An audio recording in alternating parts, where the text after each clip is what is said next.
എന്തു തന്നെ ആയാലും പറഞ്ഞോളൂ സ്വാമിജി. ഇവിടെ ജനിക്കാൻ പോകുന്ന കുഞ്ഞുങ്ങളിൽ ഒന്നിനു മാത്രമേ ആയുസ്സുണ്ടാവൂ.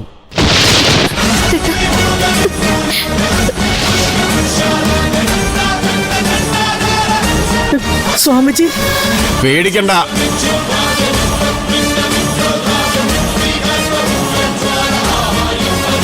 വിധിയെ മാറ്റിമറിക്കുന്ന സംഭവങ്ങൾക്ക് ഈ ഭവനം തന്നെ സാക്ഷിയാണല്ലോ.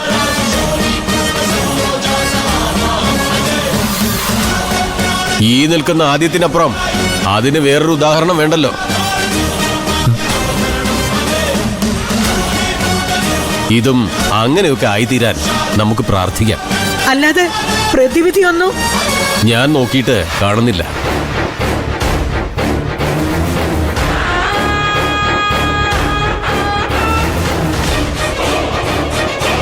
പക്ഷേ ദൈവം നോക്കുമ്പോൾ അനേകായിരം പ്രതിവിധികളുണ്ടാവും.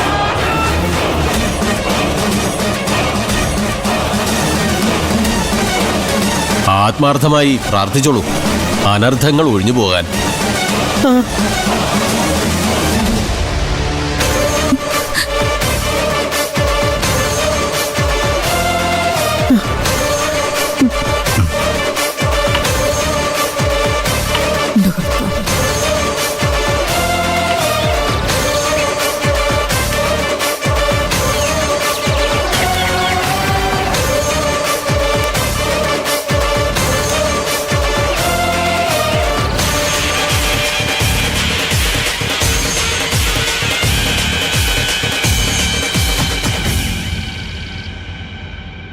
സ്വാമിജി അങ്ങനെ പറഞ്ഞു എന്നുള്ളത് നേരാ.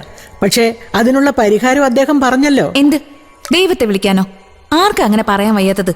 അതിന് ഹിമാലയം കീഴടക്കിയ സ്വാമി തന്നെ വേണമെന്നുണ്ടോ? അതൊക്കെ നമ്മളെ സമാധാനിപ്പിക്കാൻ വേണ്ടി വെറുതെ പറയുന്നതല്ലേ.